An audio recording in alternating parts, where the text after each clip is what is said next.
Welcome to Thought Leaders, featuring interviews with some of the best minds in the industry. Today's special guest is popular platform speaker and best-selling author, Tom Hegna. Hello everyone, I'm Steve Savant, syndicated financial columnist and talk show host. In this segment, we're talking about retirement tips for the underserved, all from Tom's book and PBS special, Don't Worry, Retire Happy. Well, Tom, there's a lot of people that we don't talk about in our traditional planning. And one of them, of course, is women, right? We're going to get into that in a bit. Let's talk a little bit about some of the tips we talk about in like home equity, because a lot of people, I think, are misusing and abusing their equity position in their homes. We want to use it wisely. Yeah, so step 7 out of the 7 steps is use your home equity wisely. For many people, their house is one of their largest assets. And there are basically 3 ways to use your home equity wisely. Number 1, you can sell the home and downsize. I want to say here, if you're single, you can capture up to $250,000 tax-free in capital gains. If you're married, you can capture up to $500,000 tax-free in capital gains, and that can definitely help your retirement. You can take a loan against the equity, and you can do a reverse mortgage. Now, here's what I say in the book and on the television show. I say I'm not for reverse mortgages. I'm not against reverse mortgages. My advice is to be very careful. Work with a trusted financial professional. You know, for some people, they've been a miracle. For some people, they've been a nightmare. Now, Steve, you and I have both been to some courses that have focused on some of the new things involving reverse mortgages, things like the reverse mortgage line of credit that can be very interesting to help people retire properly. But I would still say be very careful before doing a reverse mortgage, but check into it. It can be a great source of income for some people. Now, what we wanted to get into is some tips for women, because, you know, the more I've studied retirement, the more I see that women have more risks facing them in retirement than men. They live longer. Women are typically the caregivers of children and parents. I read a study, Steve, that said the average woman will spend at least 11 years of her life taking care of children or parents. Well, what does that do to your career? If you're 11 years out of it, that's less money you're making, that's less money you're saving, that's less money for Social Security. That means future Social Security benefits are lower. It's a significant issue. So here's some things to think about. Dr. David Babel wrote this white paper, and it was titled, "She Got Her First Job at Age 66." Now think about that. She'd been married. Her husband he was a professor. He had a great job. They lived a great life. They traveled the world. Well, when he retired, he took his pension in a lump sum, and he let one of their nephews or somebody manage the money, and the nephew lost it all. Then he got sick and died. So there she is, at age 66, she had to get her first job. So that just kind of shows you some of the risks that can happen to women in retirement. He highlighted there are 5 key risks to women in retirement. Number 1, the decreasing rates of return on their Social Security contributions, because Social Security is not as generous as what it once was. The accelerating demise of defined benefit pension plans, because many times the women, even though they live longer, if the husband had a pension, the wife got part of that pension, but now if they're not pensions, they don't get that. The transition of the baby boom generation to retirement, creating a greater drain on Social Security. As we saw, they've taken away file and suspend, they've taken away restricted application. They're going to be taking away more, by the way. Longer expected lifetimes, and the much smaller post-baby boom generation who are being asked to support boomers' retirement. So there just aren't the workers, as we talked about in an earlier segment, to pay for the Social Security. So we've got many issues that women face. Look at this. There are more than 25 million single women in the United States over age 45, and that's growing. They're single because of divorce, delayed marriage, death of a spouse, or just the desire to remain single. They're going to need to live off their own savings if income from an employer-sponsored pension plan is not enough. And, you know, those women of retirement age are twice as likely as men to live in poverty, according to the government study. And here's why. They're highly likely to become caregivers for aging parents and for children, given estimated loss of wages of $142,000, coupled with lost Social Security benefits of $131,000 and a $50,000 impact on retirement savings. A woman's average overall cost of providing care can be roughly $325,000, and for many women it's more than that, especially for professional women. They lose even more.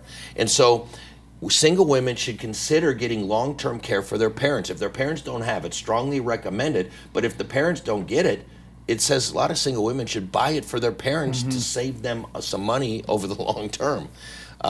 There's 11% of the women who are over age 65 and are divorced. And as we talked about, divorced women can collect on their ex's Social Security benefit. Now, I've seen a pattern out there of women in their 60s and 70s who are married in their 20s and 30s. They might have been divorced for 30 or 40 years. They don't even remember the guy. Sometimes the guy is even dead.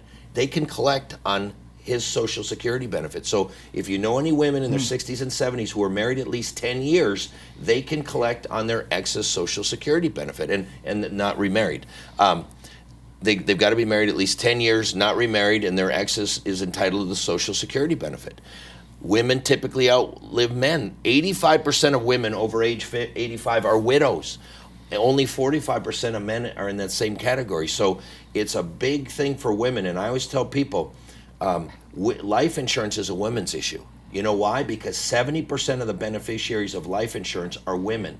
Men are very underinsured right now, so who's going to pay the price for that underinsurance? It's women. So we got to get women to talk to the men about getting more life insurance. Now let me say this, women are also underinsured for life insurance. 50% of all women have no life insurance, so they need more life insurance too, but 70% of the time they're going to be the beneficiary. Women business owners. So the fastest growing group of business owners is women business owners, and yet they save less than men typically for their retirement. So we've got to talk to women business owners about the importance of starting retirement plans, and they've got to take care of themselves, and they got to make sure they're putting in adequate money for their own retirement because of all these other risks they face. Well, for more information on how you can prospect new clients among the underserved in your community, just click on the landing page address in the video description. We'll be right back with more from Tom Hegna. This is your website. Few people visit, and if it isn't attracting new visitors, it's not doing its job. Now you can drive more visitors to your website through dynamic content and email marketing with CreativeOne's Social Media Elite. Capture quality leads faster and easier. Engage your visitors with informative articles and videos to boost your online credibility. Plus, stay connected with existing clients and earn more referrals. All content is customized for you. It's time to introduce your website to the world. Call your CreativeOne sales team at 800-992-2642 or visit us online at creativeone.com. In this segment, we're talking about life insurance for retirement planning, all from Tom's book and PBS special, Don't Worry, Retire Happy. Well, every time we bring up retirement and life insurance in the same sentence, it doesn't sound right. You know what I'm saying? It doesn't sound right. They say, I thought we're supposed to retire. I thought life insurance was supposed to be done. Yeah, well, look, life insurance has everything to do with retirement. We talked about it. It's the life insurance you bring into retirement that gives you the license to spend your money. And, I talked earlier about the happy factor. Well, I always tell people, pass the happy factor on to your children. But I say this, don't leave your kids any money. Don't leave your kids any money. Spend your money. Leave them life insurance because you can leave them so much more. Well, you know what I found as I do these seminars around the country? A lot of people don't even like their kids anymore.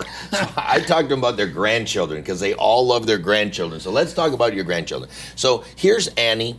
Annie saved up $100,000. She tells me, Tom, I don't need this money. This is my just-in-case money. I put it in this CD. It's not earning much, but I don't need it. I named my 6 grandchildren as beneficiaries, and when I die, they're each going to get $16,950. Now, Steve, that's a nice grandma. Mm-hmm. But my point is, if it's her just-in-case money, if she doesn't need the money, why does she have it sitting in a CD? She should have it sitting in a life insurance policy. You know, there are many life insurance policies now for seniors that allow 100% money-back guarantee. So, like, if you have an emergency, you can get it all back. But when you die, guess what? Each of your grandchildren get $36,000 instead of $16,000. So don't leave your grandchildren money.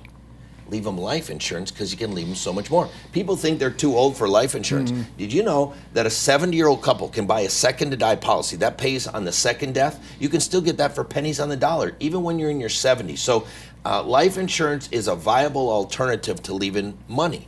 Let me give you another example. What about charitable giving? Here you got Al and Helen. They're very charitable minded. They give to their church. They give to their university.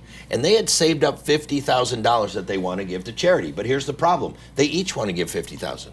Well, how do you each give $50,000 if all you got is $50,000? You put it in a life insurance policy. It immediately creates $100,000 of gifting power. All right. So even instead of giving money to charity, think about giving life insurance to charity because you can give them so much more for so much less. I'll give you another example. Protecting Social Security benefits.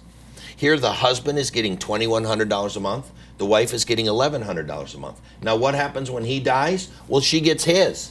But what happens to hers? It's gone.